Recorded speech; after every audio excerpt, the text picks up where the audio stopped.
उत्पादन बढ़ाने की 100% गारंटी देता है, लेकिन साथ में आपको देता है एक स्वस्थ मिट्टी का गारंटी। एक ऐसा फर्टिलाइजर बनाया है जो आपकी मिट्टी में असंख्य बैक्टीरिया जनरेट कर देगा, जिसका नाम है साई पावर प्लस। ये साई पावर प्लस आपको बता दें, एक ऐसा फर्टिलाइजर है, एक ऐसा आविष्कार है साई क्रॉप साइंस कंपनी का, जो कि आप किसी भी तरीके से इसको अपनी फसल में डाल सकते हैं। आपने आज तक सुना नहीं होगा कि खरपतवार नाशक के साथ कोई दूसरी दवा मिलती है, बताइए, कभी किसी ने बोला नहीं होगा। आपको बता दें, ये साई पावर प्लस आप किसी भी खरपतवार नाशक के साथ डाल सकते हो मिला के।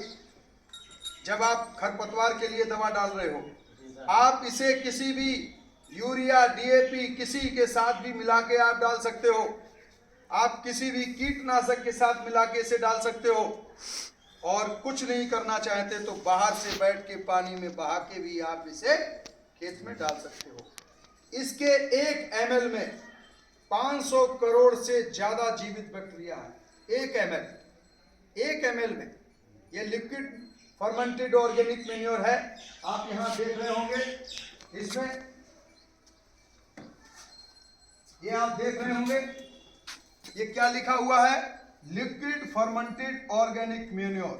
भारत का पहला ऐसा फर्टिलाइजर जो लिक्विड फर्मेंटेड ऑर्गेनिक मैन्योर, इसकी हिंदी रूपांतरण आप करें, 14 दिन तक खमीर उठाकर बैक्टीरिया को डेवलप किया जाता है। नैनो सेकंड के लिए भी ऑक्सीजन की सप्लाई बंद नहीं होती, नैनो सेकंड के लिए भी। और आपको बता दें, भारत सरकार ने स्वयं जो लेबोरेटरी है इंडिया ऑर्गेनिक, ये लोगो आप अपने गूगल पे भी देखेंगे, ये वाला ये लोगो भारत सरकार का दिया हुआ है, NPOP, national programme for organic production. ये भारत सरकार की लेबोरेटरी है जो प्रमाणित करती है कि ये 100% ऑर्गेनिक फर्टिलाइजर है, इसमें कोई भी केमिकल नहीं मिलाया गया है। दूसरा, ये एफसीओ से प्रमाणित है।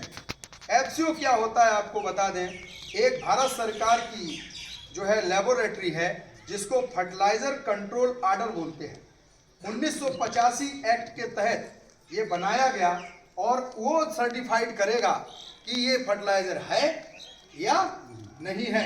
जब वो साइंटिस्ट लोग सर्टिफाइड करके अगर उनके मानक में फर्टिलाइजर वाला ग्रेड होगा, तब वो नाम देंगे आपको फर्टिलाइजर का, तो वो भी इसको सर्टिफिकेट मिला हुआ है। आपको बता दें, ये साई पावर प्लस एक ऐसा फर्टिलाइजर है जो कि उत्पादन बढ़ाने की 100% गारंटी देता है। पिछले 3 वर्षों से मैंने 30 से 40% उत्पादन बढ़ा के दिया है किसानों को, और उनकी लागत को 30 से 40% कम किया है।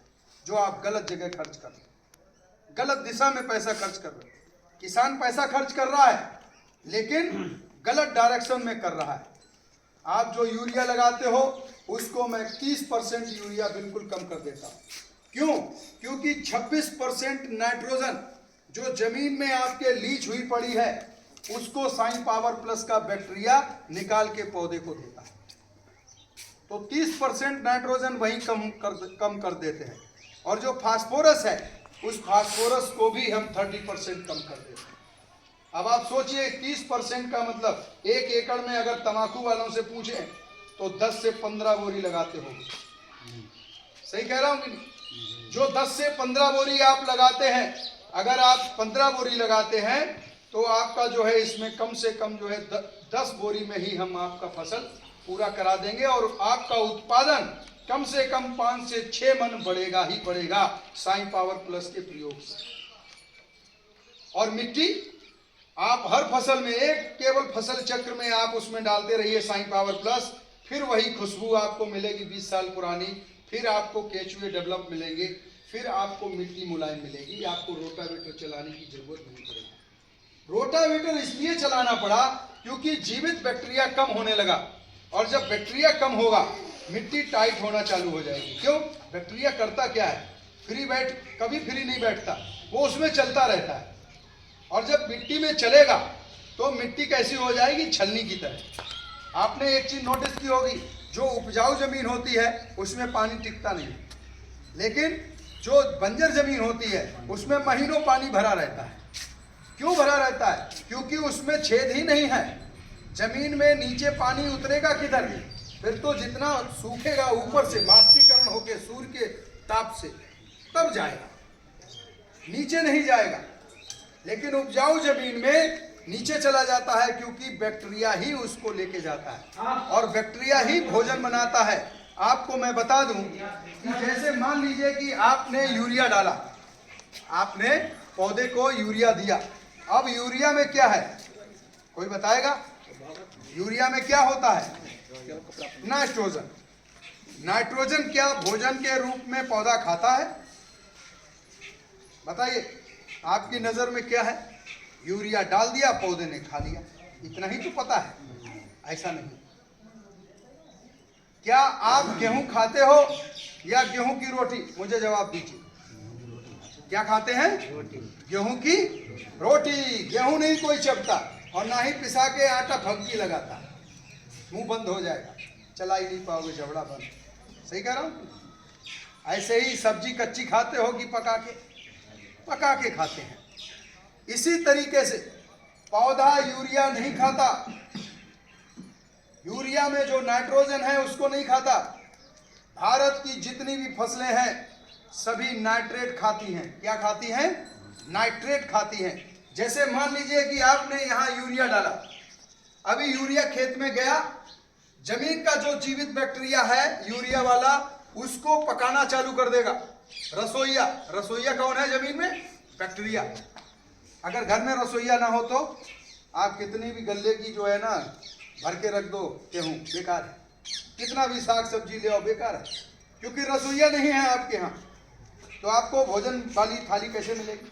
नहीं मिलेगी। इसी तरीके से हो रहा है आपके जमीन में, रसोईया कम हो गए, भोजन जबरदस्त देते जा रहे हो, वो भी उल्टा सीधा।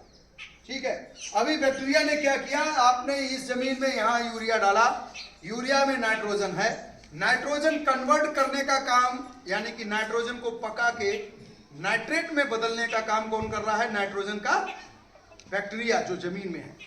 और नाइट्रेट भोजन के रूप में पौधा खाता है। पौधा क्या खाता है? नाइट्रेट। एक फसल है भारत में जो नाइट्रेट भी नहीं खाती, उसका नाम है धान। धान जो है, जो चावल, जो आप धान की खेती करते हैं, राइस की, ये फसल जो है अमोनिया खाती है। क्या खाती है? अमोनिया।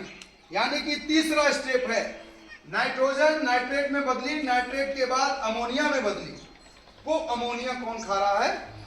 और अमोनिया को यहाँ पर कुछ टीचर बैठे थे, कौन थे शिक्षक भाई? अमोनिया क्या है? एक गैस है, समझ रहे हैं? कितना फिल्टर कर रहा है, और ये काम कौन कर रहा है? ये ऑटोमेटिक नहीं हो रहा है, ये जमीन का बैक्टीरिया कर रहा है। अब आप सोचिए कि अगर बैक्टीरिया कम है और आपने लोड ज्यादा दे रखा है तो क्या होता है? आपको बता दें, बाष्पीकरण। नाइट्रोजन जो है अनस्टेबल है, वो स्टेबल नहीं होती, यानी कि उसका ठहराव नहीं है, वो एट ए टाइम खत्म होगी। आप कितनी भी डाल दीजिए, या तो बाष्पीकरण करके वायुमंडल में उड़ेगी, तो आप देख रहे हो कितना ताप बढ़ता चला जा रहा है, उसमें वो सहायक है, एक कारण वो भी है। या लीच होकर के जमीन में आपके बैठेगी, दोनों तरीके से घातक है। लेयर बना देगी जिससे कि जमीन के नीचे वाला बैक्टीरिया ऊपर नहीं आ पाएगा और ऊपर का बैक्टीरिया नीचे नहीं जा पाएगा, यानी कि ये परत बना दी लोहे जैसे।